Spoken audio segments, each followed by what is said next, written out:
Hello everybody, and welcome to my channel. And today we're going to be reviewing The Wrestler, April 1995. It says the title, a mind-boggling special section, imagining wrestling today if, and it's just imagining what happened if certain things happen. Hopefully you will like this, so just hopefully remember to like, subscribe, and comment on what you see if you like it, if you feel like it. So let's open up the magazine and let's start looking. The table of contents, your letters,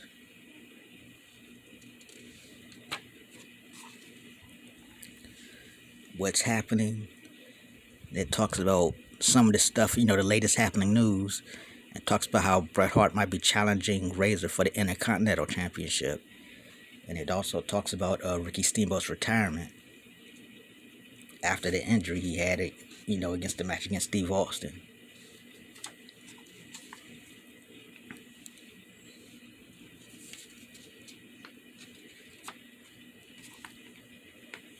Blindside, this also has a big article on just the career of Ricky Steamboat since he was retiring.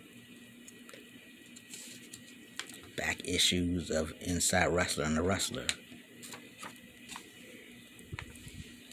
This month, issue of Thumbs Up and Thumbs Down. Thumbs up to Randy Savage.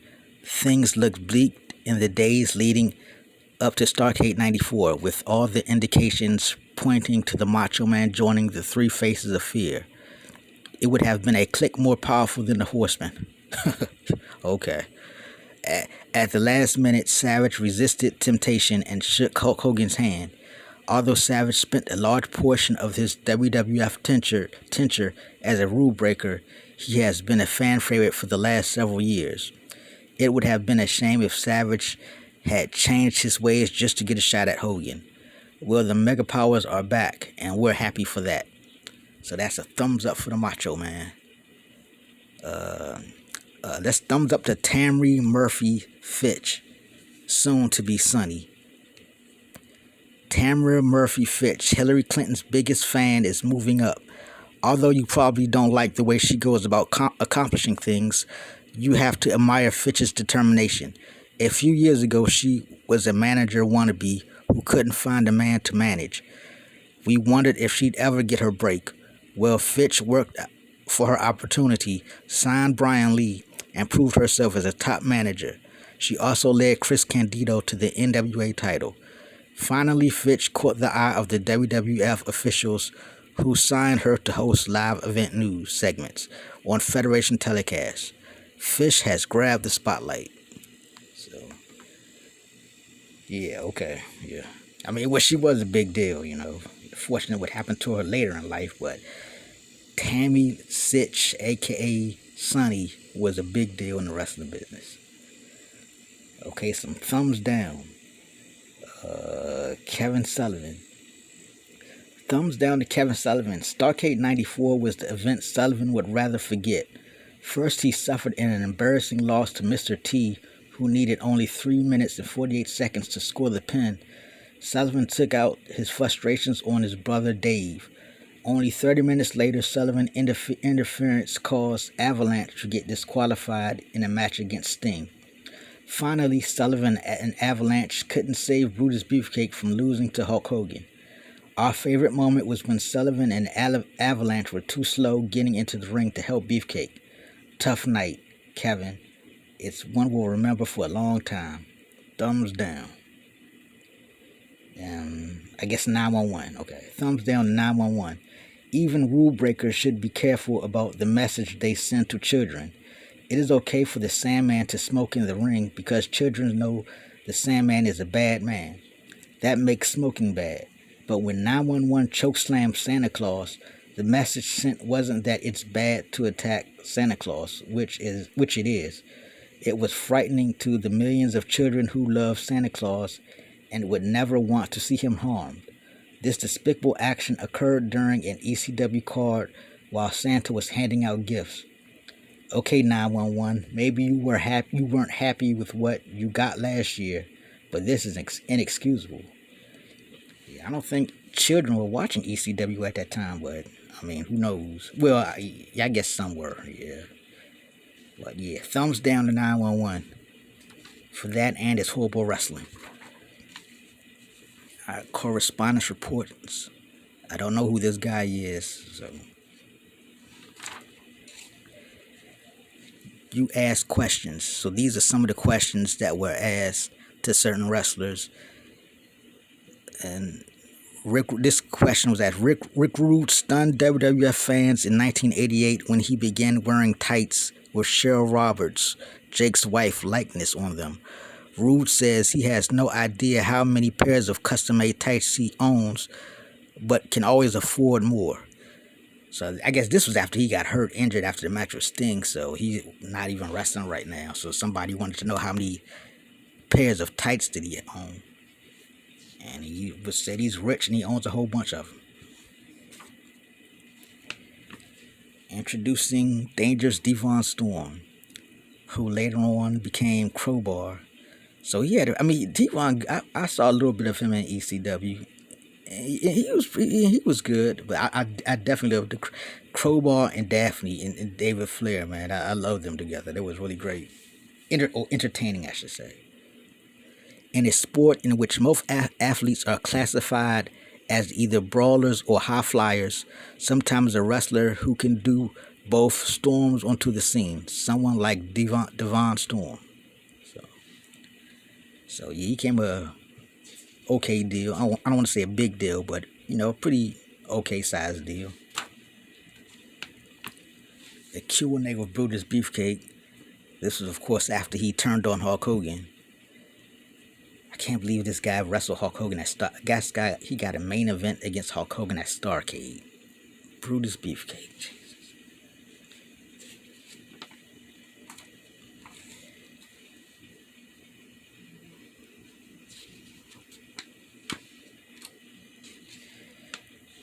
The wrestlers panel examines Sid Vicious.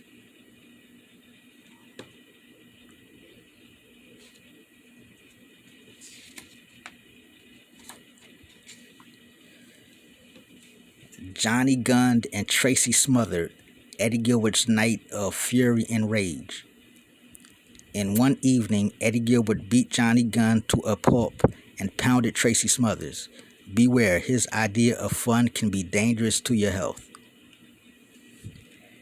Care for a cold drink, Mr. Gunn? If you think throwing a can of soda in an opponent's face is bad, you should have seen the other heinous acts Eddie Gilbert got away with during the NWA title tournament. He loved it all.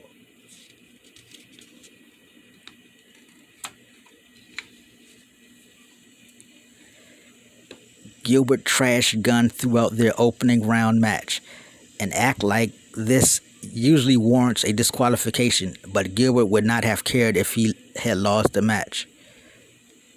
Hot Stuff doesn't wrestle as much as he used to, so it had probably been a while since he had his hands on one of his favorite weapons, a chain. Tracy Smothers didn't seem like it when Gilbert wrapped it around his throat. NWA officials and the referee could only stand by and watch as Gilbert sprayed Smothers with a fire extinguisher. Once Gilbert goes on a rampage, there's no stopping him. When the night was over, Gilbert gave Smothers credit for being able to take a few shots with a hammer and a few vicious chokeholds and still rally to win. Gilbert may have lost, but boy, did he have fun. The thing about this is I think this might have been the last major article on Eddie Gilbert before he died. I forgot when this tournament was, but I think they said he was still wrestling. He was wrestling part time and he was in Puerto Rico at the time. So I guess he just came back to make this shot. And I don't have every episode. I don't have every magazine, of course, but I think this might have been the last major article on Hot Stuff before he passed away. So I mean, 'cause I just remember reading this, and then a couple of months later reading that he died, and I was like, what? I just remember reading something on him. But, yeah, Eddie Gibb was one of my favorites. Okay, don't believe the rap on Harlem Heat. They're better than you think. WCW World Tag Team Champions Booker T and Stevie Ray still haven't won respect, but with Sherry Martel at their side, they intend to stay on top.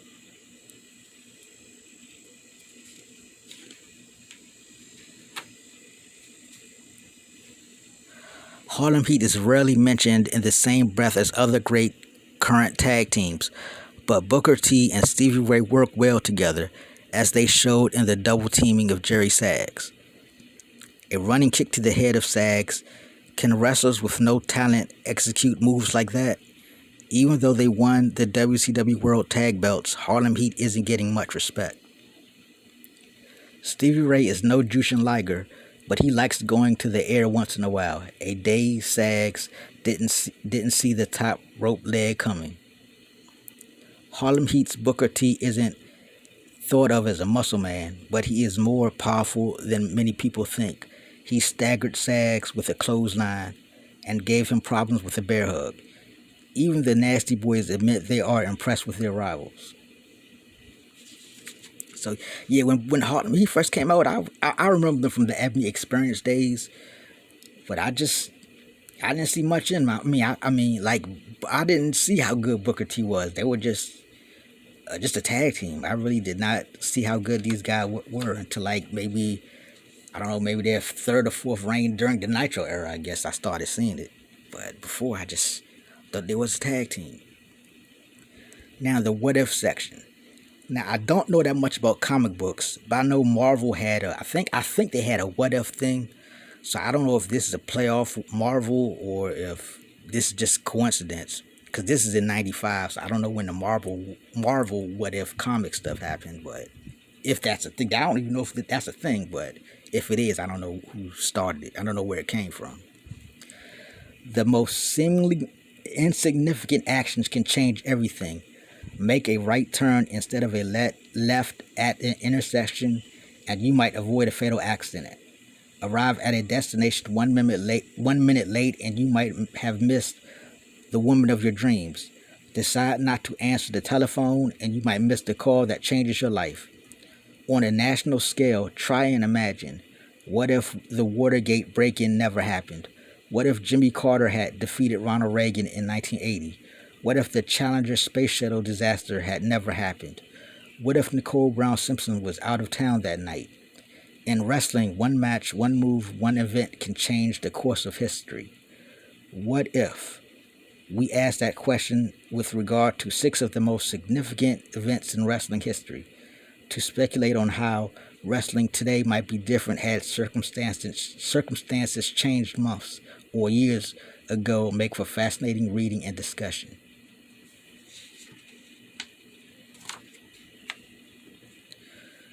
What if Hulk Hogan had lost the Loser Leaves wrestling match? And they basically say if Hulk Hogan had lost, then Hulk Hogan would have retired. Ric Flair would probably have stayed a good guy. Then Rick would have got attacked by Vader.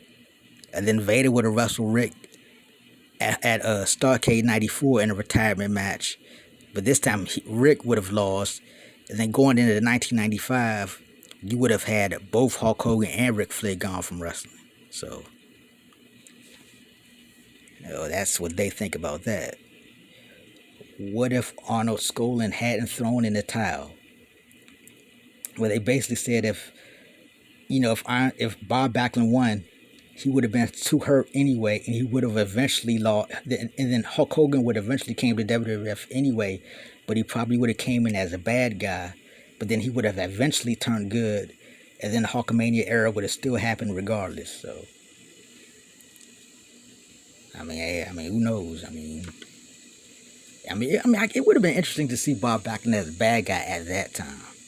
Like in 1983, Bob Backlund keeps the title from Iron Sheik, but then he turns heel.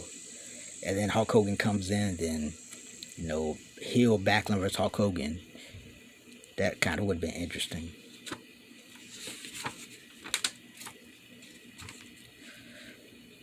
What if what if the Von Erichs had all lived? If David didn't die, if Mike didn't die, if Chris didn't die, if Kerry didn't die. They say that, if that would have happened, if that didn't happen, world class wrestling would have still been a big organization and it'd still be around today. And they said that Chris could have been a commentator. He would have been too small to wrestle, but he could have did commentary or something. And all the other Von Erichs would have been successful, and this company would have been they would have been one of the major three companies. So, I don't know if that would have happened, but David though, that David dying was a big what if, man. Because if he stays alive and he wrestles at that Texas show and he beats Ric Flair at the Parade of Champions, he's not going to. I don't think he would have lost the belt back so quickly. He wouldn't have lost it so quickly like Kerry lost it. He probably keeps it for the rest of the year maybe. So does that impact Ric Flair's run? How many title runs does Ric Flair get? Like David wins it in May and probably loses it sometime next year in the 85. Does World Class become a big three company? That David did, out of all of these scenarios, this the Von Erich thing is probably the biggest one, and David death probably really did change the industry, because you got to wonder what would have happened if he didn't die. Does he win the title? Does that interfere with Ric Flair's title runs? Is Ric Flair as big as he is? Maybe David keeps the title for a lot longer. Who knows?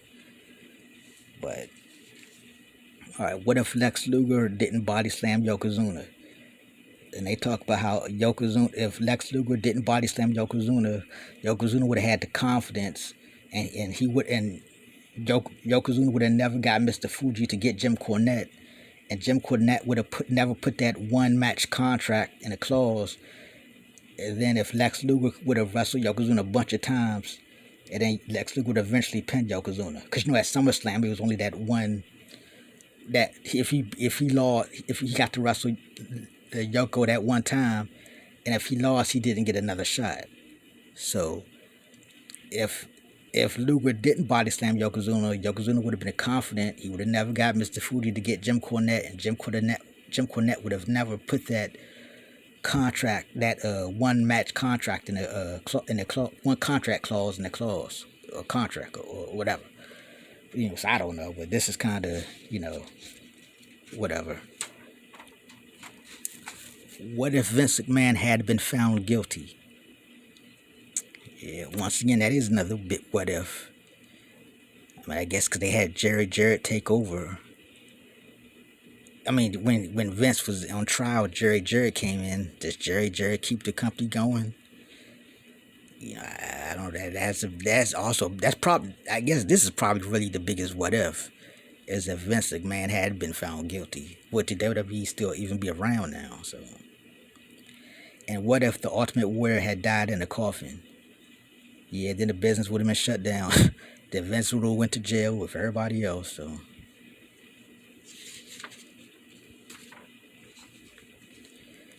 Invisible Inc., DiBiase's corporation will vanish by spring.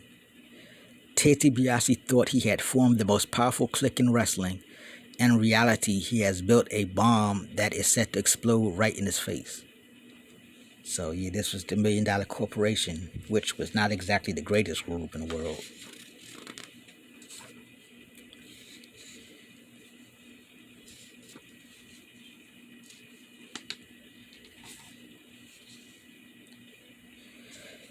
Outrageous, the Lawler-Cornette meeting of the mouths. Everyone ever wonder what a wrestler's strategy session is like? Jim Cornette and Jerry Lawler thought you might, so they invited the wrestler to listen in on one. So just them telling a bunch of stupid jokes about the dirty white boy, because this was in Smoky Mountain Wrestling, so.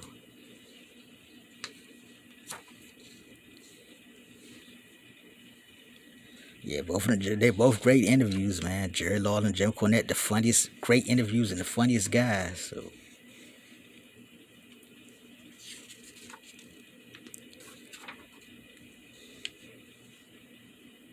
Soul Taker.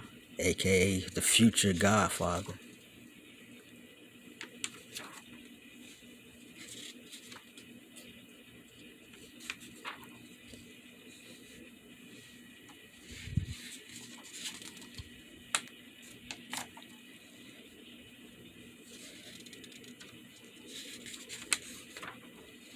Spotlight on Bret Hart. The best there is, the best there was, and the best there ever will be.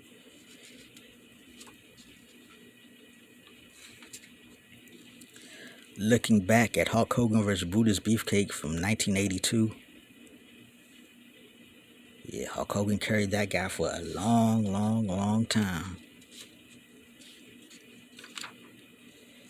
Okay, the official ratings, the top 10, from according to the wrestler, the number 1, Diesel, number 2, Hulk Hogan, number 3, Vader, number 4, Razor Ramon, number 5, Johnny B. Bad, number 6, Bob Backlund, number 7, Sting, number 8, The Undertaker, number 9, Tony Anthony, and number 10, Lex Luger. The top 10 tag teams, number 1 is Harlem Heat, number 2 is Bob Holly and the Kid, number 3 is the Nasty Boys, number 4 is the Rock and Roll Express, number 5 is Bam Bam Bigelow and Tatanka, my bad. Number 6 is Marcus Bagwell and the Patriot. Number 7 is Smoking Guns. Number 8 is PG-13. Number 9 is Public Enemy. And number 10 is The Gangsters.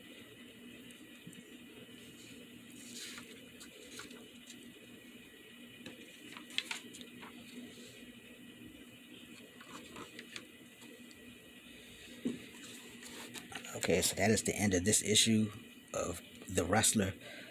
Before I go, I got a couple of comments, good compliments that was giving me some, just hyping me up and stuff. So I appreciate that.